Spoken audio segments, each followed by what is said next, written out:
जय हिंद दोस्तों, मैं Sonu Panna the top IAS YouTube channel पर स्वागत करता हूं। उम्मीद करते हैं कि आप लोग अच्छे होंगे, मस्त होंगे, स्वस्थ होंगे। तो आज daily current affair 360 degree plus strategy के का जो हम लोग देखेंगे टॉप अपडेटेड क्या आज का टॉप करंट अफेयर है, क्या आपका स्ट्रैटेजी के है, जिस सारा कुछ हम लोग देखने वाले हैं। यदि आप इस चैनल पर नए हैं तो चैनल को सब्सक्राइब कर लीजिए ताकि आपको जो भी वीडियो अपलोड करें वो सबसे पहले आपके पास पहुंचे।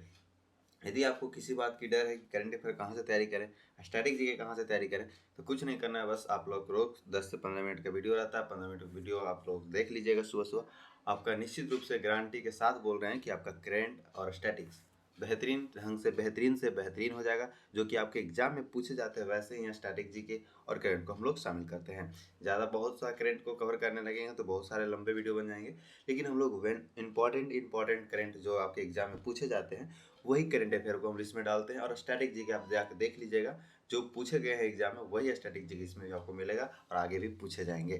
ठीक है, तो अभी चैनल को सब्सक्राइब नहीं किया तो चैनल को सब्सक्राइब कर लीजिए और वीडियो को जितना हो सके ज़्यादा से ज़्यादा लोगों के पास शेयर कर दीजिएगा। ठीक है, निश्चित रूप से आप सारे वीडियो को कवर कर लेते हैं तो आपको निश्चित रूप से सफलता मिलेगा। निश्चित रूप से आपके स्टैटिक्स मजबूत होंगे, स्ट्रॉन्ग होंगे, करंट स्ट्रॉन्ग होंगे, करंट पे पकड़ बनेगी, स्टैटिक्स पे पकड़ बनेगी। तो इसके लिए आपको चैनल को सब्सक्राइब करना होगा और बेल आइकन दबा दीजिएगा। ठीक है, तो चलिए हम लोग वीडियो को शुरू करते हैं। तो चलिए उससे पहले कुछ लाइनें हैं, लाइनों को बात हम लोग कर लेते हैं। तो बोला जा रहा है कि मंजिल पाने की उम्मीद कभी मत छोड़िए, क्योंकि सूरज डूबने के बाद भी दोबारा सवेरा होता है। ठीक है, ऐसा नहीं कि आप एक बार यदि किसी चीज़ को पाने से मतलब पिछड़ जा रहे हैं तो दोबारा उससे कोशिश नहीं करना है, क्योंकि सोचिएगा कि एक बार हुआ ही नहीं तो कल क्या होगा। तो ऐसा नहीं सोचिए। यदि आपने किसी में भी असफल पाया है तो आप निश्चित रूप से उसमें लगे रहिए, फिर से कोशिश कीजिए, सफलता निश्चित रूप से पाइएगा। जिस प्रकार से सूर्य डूबता है तो उसे ऐसा नहीं होता है कि बस हम डूब गए तो अब नहीं उगेंगे। तो देखिए कि सवेरा रोज दोबारा उगता ही है, उगता है। तो याद रखिएगा, इससे सीखने को मिलता है कि जब सूर्य ये रोज डूबते हैं और उगते हैं तो उसी तरह से आप भी कोशिश करते रहिए। आप डूबते हैं, यदि आप असफल होते हैं तो सफल नहीं होइएगा, इसका कोई जरूरी नहीं है कि आप सफल नहीं होइएगा। इसलिए आप कोशिश करते रहिएगा, निश्चित रूप से आप सफलता पाइएगा। ठीक है, चलिए तो हम लोग देखते हैं 100% सिलेक्शन दिलाने वाला एक मात्र सीरीज चल रहा है। आप निश्चित रूप से यदि अभी तक सब्सक्राइब नहीं किया तो चैनल को सब्सक्राइब जरूर कर लीजिएगा ताकि आपको सारा वीडियो मिल सके।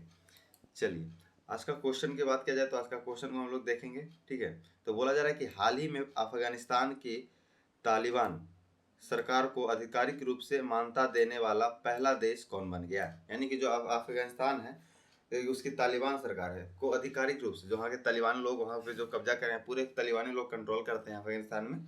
तो वहाँ के जो पहला आधिकारिक रूप से मान्यता देने वाला पहला देश कौन सा बन गया, तो बताइए इसका आंसर क्या होगा। रूस, अमेरिका, चीन, भारत। तो इसका बात किया जाए तो इसका आंसर ये हो जाएगा, यानी कि रूस। रूस है जो वो इसको आधिकारिक रूप से मान्यता दे दिया है। अब पहला देश ये रूस बन गया है। चलिए यहाँ पे पूछ रहा है recently which country has been first country official recognize the Taliban government of Afghanistan. ठीक है, तो ये कौन सा हो जाएगा, रसिया। यानी कि ये इसका आंसर क्या हो जाएगा, सही हो जाएगा। रूसी है जो कि पहला देश बन गया आधिकारिक मान्यता देने वाले।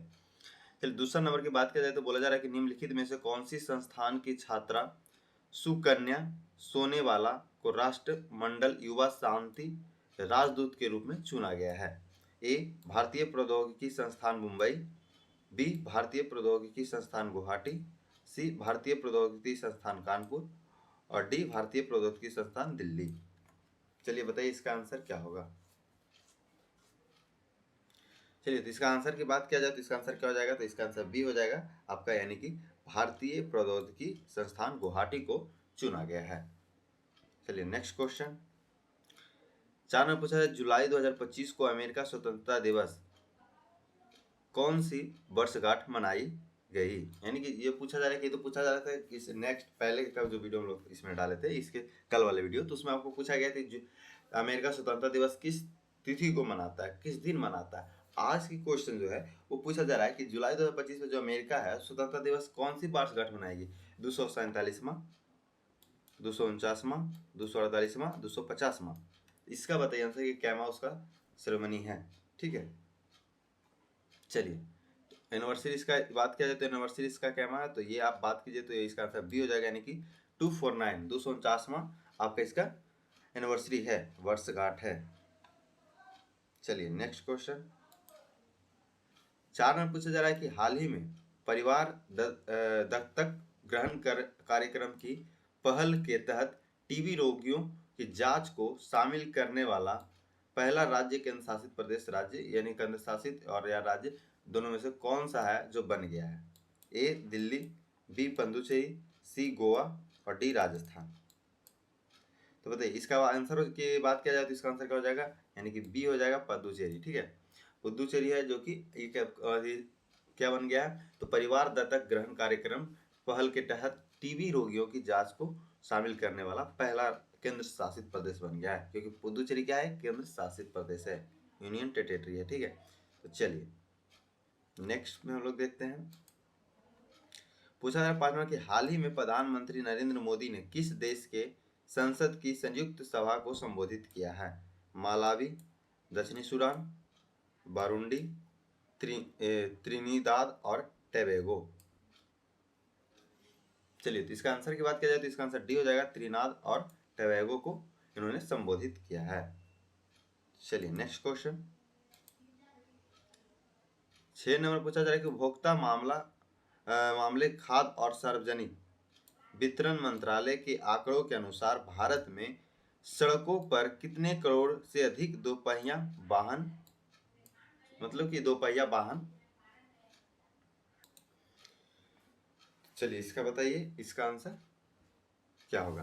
पूछा जाए कि उपभोक्ता मामले के और खाद्य के सार्वजनिक वितरण मंत्रालय के आंकड़ा के जो उसके अनुसार की बात किया जाए तो इसके अनुसार भारत के सड़कों पर कितने करोड़ से अधिक दोपहिया वाहन हैं, यानी कि जो अभी फिलहाल में जो ये जो डाटा आया है वितरण मंत्रालय, सार्वजनिक वितरण मंत्रालय, और ये उपभोक्ता मामले खाद्य और सार्वजनिक वितरण मंत्रालय के आंकड़ा के अनुसार बात किया जा रहा है। ठीक है, तो याद रखिएगा ये इसके अनुसार बात किया जाए तो पूछा जाए कि भारत की इसके अनुसार मतलब अभी सड़क पर कितने करोड़ दोपहिया वाहन चल रहे हैं। ठीक है, तो ए 10 करोड़, बी 11 करोड़, सी 21 करोड़ और डी 25 करोड़। तो इसका बात किया जाए तो इसका आंसर हो जाएगा सी, यानी कि 21 करोड़ दोपहिया वाहन है जो कि अभी सड़क पे चल रहे हैं। किसके अनुसार, तो उपभोक्ता मामले और खाद्य और सार्वजनिक वितरण मंत्रालय के आंकड़े के अनुसार। ठीक है, चलिए नेक्स्ट क्वेश्चन पूछा जा रहा है कि हाल ही में किस तारीख को अंतर्राष्ट्रीय सहकारिता दिवस मनाया गया है? 2 जुलाई, 3 जुलाई, 4 जुलाई, 5 जुलाई। तो चलिए इसका आंसर की बात किया जाए तो इसका आंसर डी हो जाएगा, यानी कि 5 जुलाई को सहकारिता दिवस मनाया गया है।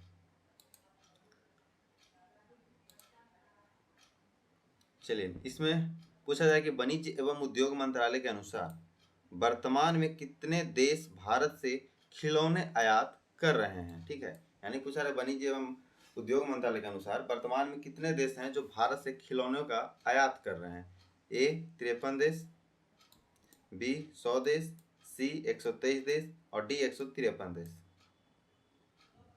चलिए तो इसका आंसर की बात किया जाए तो इसका आंसर क्या हो जाएगा, ए हो जाएगा, यानी कि 153 देश। ठीक है, चलिए नेक्स्ट क्वेश्चन 9 नंबर पूछा जा रहा है कि भारत में सूक्ष्म लघु और मध्यम उद्यम क्षेत्र में देश के कुल विनिर्माण और निर्यात में क्रमशः कितने प्रतिशत योगदान देता है? याद रखिएगा क्रमशः पूछा है तो ध्यान दीजिएगा। ठीक है, चलिए ए के बताइए, 25.6% विनिर्माण और 35.2% निर्यात, 30.2% विनिर्माण और 40.1% निर्यात, 35.4% विनिर्माण और 45.73% निर्यात और 40.5% विनिर्माण और 50.2% निर्यात।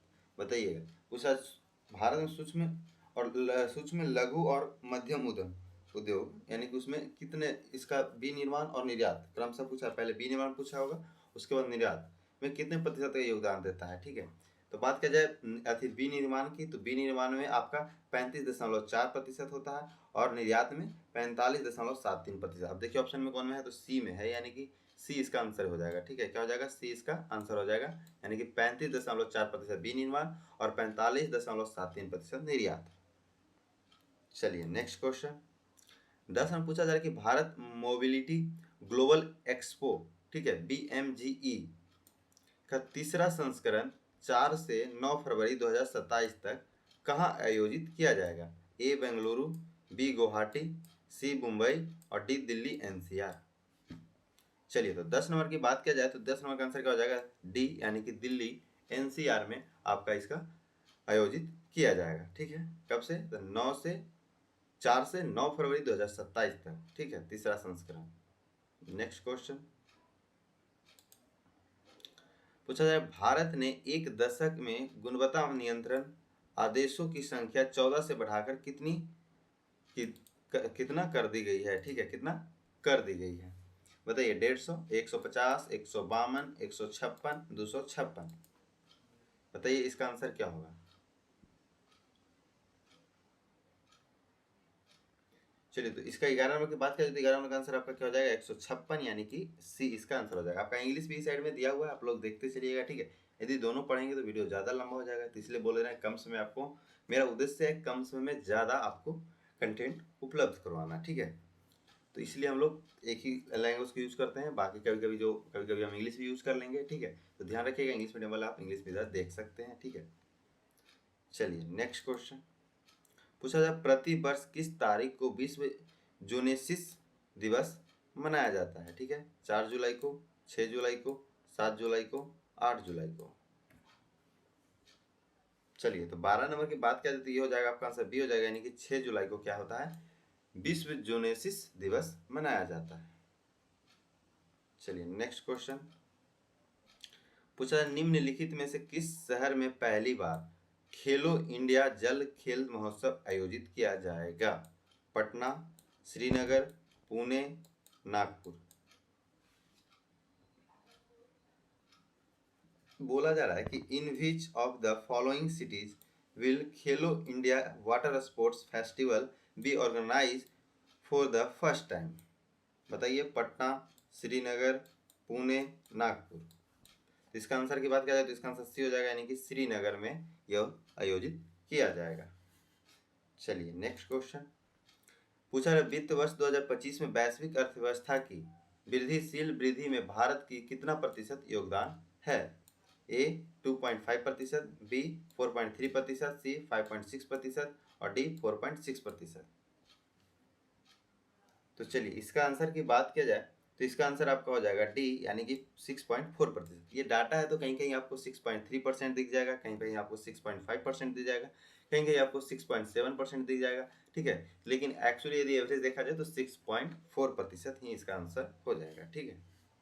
लेकिन आपको हम तीनों चर बता दिए, आप लोग को देखा जाएगा जैसा ऑप्शन आपके एग्जाम में है उसमें से आप एक किसी को ले सकते हैं, ठीक है। तीनों एक ही बार देगा नहीं, ठीक है, क्योंकि 6.4, 6.5, 7, 6.5, 3, 6.3 ऐसे आपको देगा नहीं, ठीक है। तो याद रखिएगा 6.4 होगा जो आपका ये आंसर हो जाएगा। चलिए नेक्स्ट क्वेश्चन पूछा जा रहा है कि हाल ही में कौन सा नौसेना विमान की लड़ाकू शाखा में शामिल होने वाली पहली महिला बनी है, ठीक है। अवनी चतुर्वेदी, आस्था पुनिया, शुभांगी स्वरूप, कुमुदिनी त्यागी, बताइए इसका आंसर क्या होगा। पूछा जा रहा है कि who recently became the first woman to join the fighter branch of naval aviation, ठीक है, बताइए इसका आंसर क्या होगा। तो चलिए इसका आंसर की बात करें तो इसका आंसर क्या हो जाएगा, तो बी हो जाएगा, यानी कि आस्था पुनिया जो है वो इसमें शामिल हुई है, फाइटर लड़ाकू शाखा में शामिल कौन हुई है, तो आस्था पुनिया, ठीक है। चलिए नेक्स्ट क्वेश्चन तो अब यहाँ से आप लोग स्टैटिक जी के शुरू होगा, करंट अफेयर हो गया आप लोग तो जो इंपॉर्टेंट था। तो अब यहाँ से स्टैटिक जी को हम लोग शुरू करने वाले हैं। तो स्टैटिक जी के में आपको पता है कि हम लोग वैसे स्टैटिक जी को शामिल करते हैं जो एग्जाम में पूछे गए हैं और पूछे जाते हैं और पूछे जाएंगे, ठीक है। तो अभी तक भी आपने चैनल को सब्सक्राइब नहीं किया तो चैनल को अभी सब्सक्राइब कर लीजिए और वीडियो को लाइक कर दीजिएगा जरूर, ठीक है। और चलिए फटाफट हम लोग स्टैटिक जी के देख लेते हैं, तब तक आप वीडियो को शेयर कर दीजिएगा। तो चलिए पहला नंबर की बात किया जाए तो 16 नंबर में पूछा जाए कि प्रसिद्ध झावेरी वहने किस शास्त्रीय नृत्य शैली से जुड़ी हुई है, ठीक है। ओडिशा, भरतनाट्यम, मणिपुरी, कथक, ठीक है। चलिए पूछा जाए तो famous Jhaveri sisters are associated with which classical dance form, कहाँ से, तो ये बताइए इसका आंसर क्या हो जाएगा, तो इसका आंसर सी हो जाएगा, यानी कि मणिपुरी से ये संबंधित है, ये मणिपुरी से जुड़ी हुई है, ठीक है। कौन सा, तो प्रसिद्ध झावेरी बहने जो नृत्य है, शास्त्रीय नृत्य है, वो मणिपुरी से जुड़ी हुई है, ठीक है, याद रखिए मणिपुर से। नेक्स्ट क्वेश्चन पूछा जा रहा है, Sarojini Naidu fill in the blanks में भारतीय राष्ट्रीय कांग्रेस की पहली भारतीय महिला अध्यक्ष चुनी गई थी, कब चुनी गई थी, ये कानपुर अधिवेशन 1925 हुआ था उसमें, या फिर अहमदाबाद में, या दिल्ली में, या नागपुर में। ठीक है, तो यहाँ से इसका आंसर क्या हो जाएगा? तो इसका आंसर की बात करें तो इसका आंसर ये हो जाएगा, यानी कि कानपुर। सरोजिनी नायडू कानपुर में भारतीय राष्ट्रीय कांग्रेस की पहली भारतीय महिला अध्यक्ष चुनी गई थी। ठीक है, किस अधिवेशन में? तो कानपुर में 1925 में। चलिए नेक्स्ट क्वेश्चन पूछा 18 नंबर में कि ध्वनि किस माध्यम में सबसे तेज गति से यात्रा करती है? ठीक है, ए वायु, बी जल, और सी ठोस, और डी निर्वात। चलिए पूछा रहे विच medium does sound travel fastest? ठीक है, यानी कि सबसे तेज, एयर में, वाटर में, सॉलिड में, वैक्यूम में। चलिए तो इसका बात किया जाए तो इसका आंसर आपका क्या हो जाएगा? सी हो जाएगा, यानी कि ठोस। यहीं पे पूछा जाता है कि ध्वनि किस माध्यम में गति नहीं करती है या एकदम नग्न मात्रा में करती है, तो आपका आंसर हो जाता है निर्वात, यानी कि डी वैक्यूम। ठीक है, लेकिन यहाँ पे पूछा जा रहा है सबसे तेज, तो आपका ठोस हो जाएगा। ठोस में भी सबसे तेज किस में होता है? तो स्टील में होता है। ठीक है, स्टील में। चलिए नेक्स्ट क्वेश्चन 19 में पूछा जा रहा है कि सुप्रीम कोर्ट में न्यायाधीश की सेवानिवृत्ति की आयु क्या है? ठीक है, 60 वर्ष, 62 वर्ष, 65 वर्ष, 68 वर्ष। चलिए इसका क्या आंसर है? पूछा रहा है what is the retirement age of the जज इन द सुप्रीम कोर्ट। ठीक है, देखिए यहाँ पे कुछ कुछ सेवानिवृत्ति होता है तो थोड़ा सा हिंदी में थोड़ा सा लगता है कि क्या है सेवानिवृत्ति, लेकिन यहीं पे जहाँ रिटायरमेंट देख लेते हैं इंग्लिश में तो पता चलता है कि रिटायरमेंट की बात हो रही है। ठीक है, पूछा जा रहा है कब, किस साल, कितने साल में होते हैं रिटायरमेंट, तो इसीलिए थोड़ा सा इंग्लिश और हिंदी दोनों को हम लोग के चलते हैं। ठीक है, कहीं भी किसी प्रकार का कोई भी डाउट ना हो। ठीक है, तो चलिए बात किया जाए 19 नंबर का आंसर, तो 19 नंबर का आंसर आपका क्या हो जाएगा? तो 19 नंबर का आंसर आपका सी हो जाएगा, यानी कि 65 वर्ष इनकी होती है। 65 वर्ष के बाद ये क्या होते हैं? सेवानिवृत्त हो जाते हैं, रिटायरमेंट हो जाते हैं। चलिए नेक्स्ट क्वेश्चन पूछा जा रहा है कि बैंक का राष्ट्रीयकरण पहली बार कब हुआ था? 1949 में, 1969 में, 1975 में, 1991 में। चलिए तो बात किया जाए बैंक के राष्ट्रीयकरण की पहली बार कब हुआ था, तो ये आपका आंसर क्या हो जाएगा? तो ये आपका आंसर हो जाएगा आपका बी, यानी कि 1969 में। ठीक है, कब हुआ था? 1969 में 14 बैंकों को राष्ट्रीयकरण कर दिया गया था। ठीक है, आप इससे पहले वाले क्वेश्चन में जो हमने पूछा कि सुप्रीम कोर्ट के न्यायाधीश की सेवानिवृत्ति कब होती है? 65 बार। आपके लिए क्वेश्चन इसमें है कि वर्तमान में सुप्रीम कोर्ट का मुख्य न्यायाधीश कौन है? कमेंट में जरूर कीजिएगा। ठीक है, चलिए तो इस प्रकार से आप लोग का 20 नंबर का आंसर क्या हो गया? 1969 में 14 बैंकों का क्या किया था? राष्ट्रीयकरण किया गया था। 14 प्राइवेट बैंक थे, उनके राष्ट्रीयकरण कर दिया गया था। ठीक है, चलिए तो इस वीडियो में इतना ही था। Thank you. अगर ये वीडियो पसंद आया हो तो सब्सक्राइब करना ना भूलें, इससे हमें ऐसे और कंटेंट बनाने की प्रेरणा मिलती है। तो ठीक है, यदि आप इस चैनल पर नए थे तो चैनल को सब्सक्राइब जरूर कर लीजिएगा, ताकि जो भी वीडियो अपलोड करें सबसे पहले आपके पास पहुंचे। ठीक है, तो आपने चैनल को सब्सक्राइब कर लिया तो आपके पर डे आपके पास फोन में वीडियो चला जाएगा। ठीक है, यूट्यूब पे आप देख सकते हैं। तो चलिए फिर से मिलते हैं नेक्स्ट वीडियो में। इस वीडियो में इतना ही। जय हिंद।